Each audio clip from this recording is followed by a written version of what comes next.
Watch out, bogeys 135, 50, Angel 16, heading 340. Okay.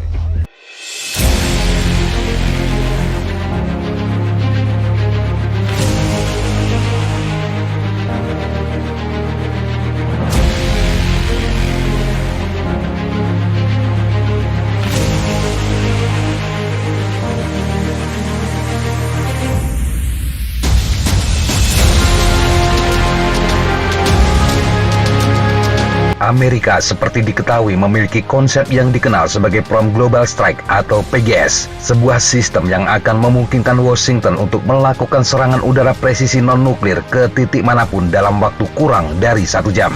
Pertanyaannya, bagaimana kekuatan Amerika melakukan konsep ini dan bagaimana jika yang diserang adalah Rusia?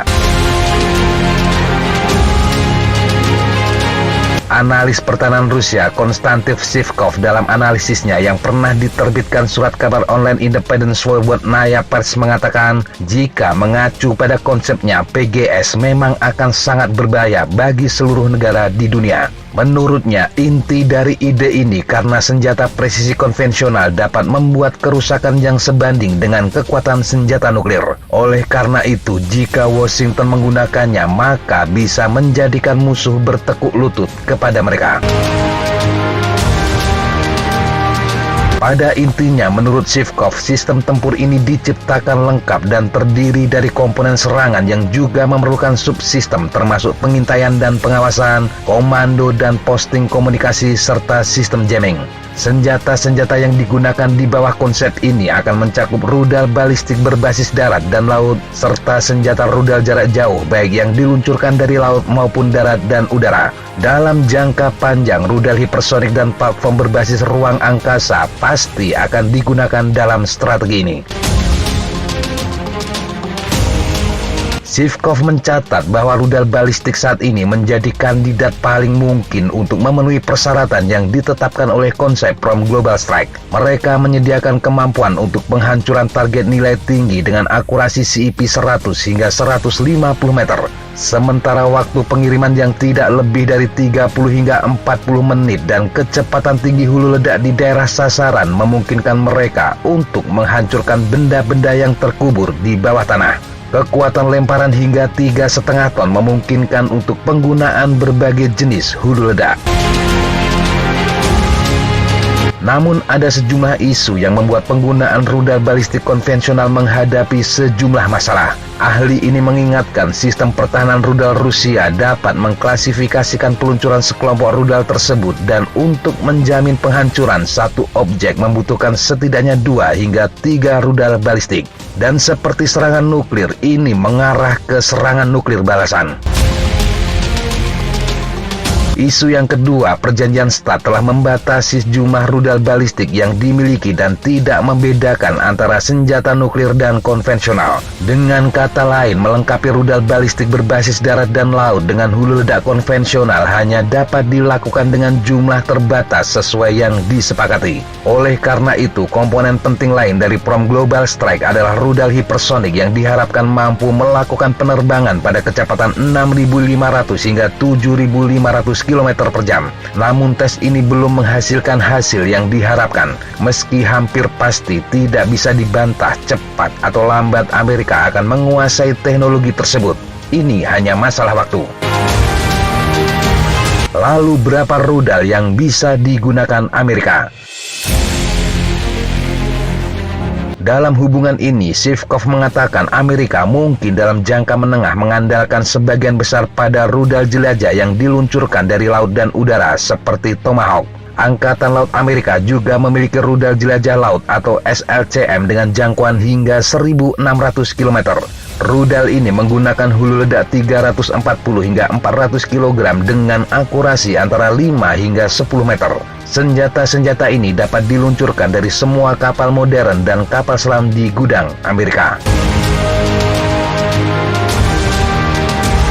12 SLCM dapat ditempatkan masing-masing pada 23 kapal selam serang kelas Los Angeles yang mereka miliki. Jumlah yang sama dapat diluncurkan dari 3 kapal selam kelas Seawolf dan kelas Virginia yang jumlahnya terus berkembang. Pada Juni 2021, Angkatan Laut Amerika merilis dokumen yang menyebutkan mereka pada akhirnya akan memiliki 66 hingga 72 kapal selam serang nuklir. Selain kapal selam serang di bawah program mengkonversi kapal selam kelas Ohio menjadi pembawa rudal Tomahawk, masing-masing dari 4 kapal selam ini bisa membawa 154 SLCM. Namun ada kabar program untuk Ohio membawa SLCM dihentikan.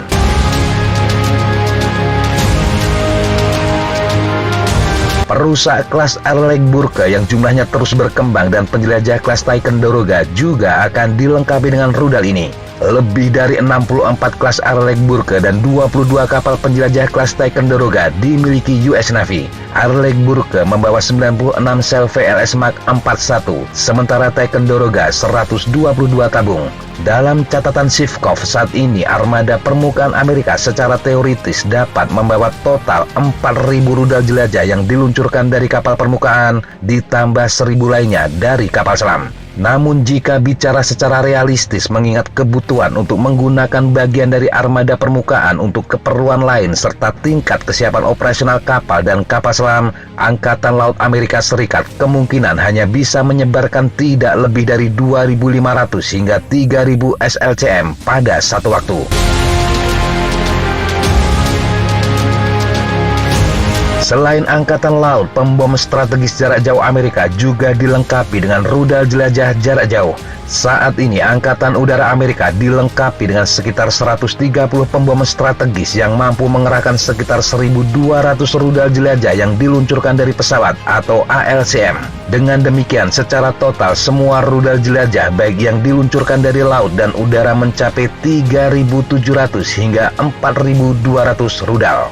Di samping itu, 2.500 hingga 3.000 pesawat taktis mampu menyerang target pada jarak hingga 600 km dari perbatasan juga dapat digunakan dalam serangan pertama. Hal ini dalam catatan Sivkov menjadi kekuatan yang cukup mengesankan dan tanpa respon yang efektif akan mampu menghancurkan 1.000 situs penting lawan dalam serangan pertama. Namun kemampuan ini tidak benar-benar sesuai dengan konsep From Global Strike karena beberapa alasan. Pertama, serangan seperti itu akan tidak mudah dan pada kenyataannya tidak akan bisa dilakukan cepat karena persiapan untuk melakukan sebuah serangan besar-besaran memerlukan banyak waktu. Waktu 2 bulan atau lebih dibutuhkan Amerika Serikat untuk melakukan penyebaran kekuatan strategis Angkatan Udara dan Angkatan Laut ke daerah misi tempur. Ini untuk membuat persediaan yang diperlukan dan untuk melakukan pengintaian pada objek yang akan diserang. Dengan kata lain, ini tidak akan lagi menjadi jenis serangan udara yang diusung oleh konsep From Global Strike, namun menjadi serangan rudal biasa. Kedua, dampak dari serangan itu bisa benar-benar menghancurkan untuk negara-negara kecil atau menengah yang sepenuhnya tidak mempunyai kemampuan untuk melawan. Dengan kata lain, penggunaan serangan ini masuk akal hanya jika itu adalah bagian dari operasi militer yang cukup besar-besaran dan berkoordinasi dengan cabang lain dari angkatan bersenjata. Dan ini sekali lagi berarti bahwa itu tidak akan cepat atau global, namun serangan rudal biasa sebagai bagian dari gelombang serangan pertama. Lantas bagaimana jika yang diserang Rusia? Situs nuklir akan menjadi target utama dari serangan. Sivkov mengatakan jika Rusia mengambil posisi pasif dan tidak menanggapi agresor secara memadai, pukulan yang dihasilkan dapat mengakibatkan kehancuran 80 hingga 90% dari arsenal nuklir Rusia. Namun dengan mempertimbangkan kondisi yang sebenarnya, jelas pukulan seperti itu tanpa dilawan Rusia adalah hal yang sangat-sangat tidak mungkin. Sebagai permulaan, Amerika bisa memutuskan serangan saat melawan Rusia hanya dalam kasus luar biasa terkait hubungan antara kedua negara. Skenario ini menurutnya dapat terjadi jika pasukan datang ke negara lain dan siap konflik terbuka. Selama elit kedua negara mampu mencapai kompromi, Amerika dan Rusia tidak akan memiliki keinginan untuk melakukan petualangan besar seperti itu. Kedua, serangan tersebut akan didahului dengan periode penumpukan yang cukup panjang dan lama. Dalam hal ini, keberhasilan operasi itu akan dipertanyakan. Ketiga, durasi serangan tersebut akan berlangsung selama beberapa jam. Sesuai simulasi komputer, serangan akan berlangsung 4 hingga 6 jam.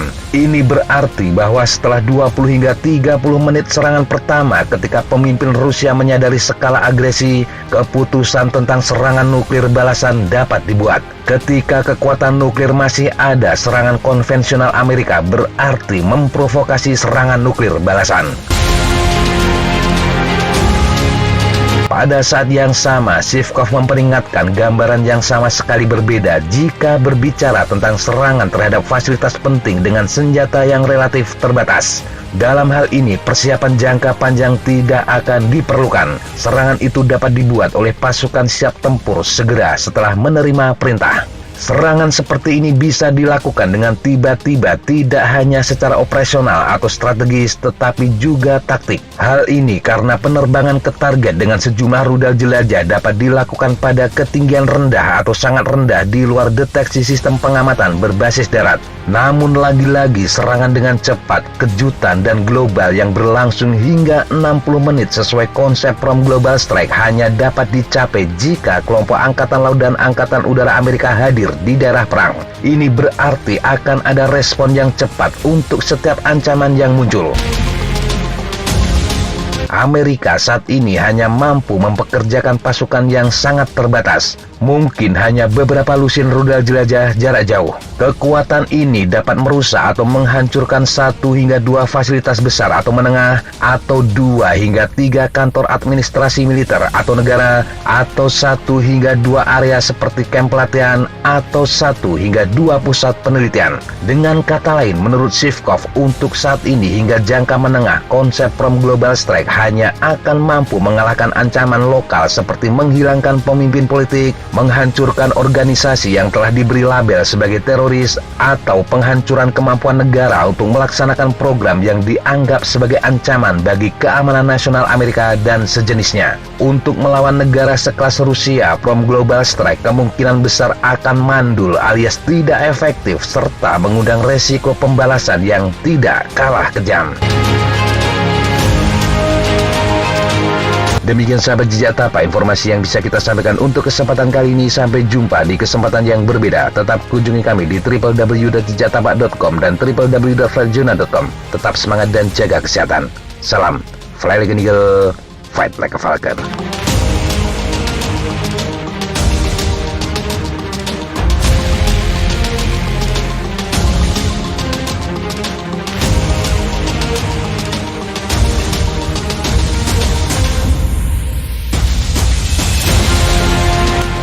Looks like that's all I'm going to take today.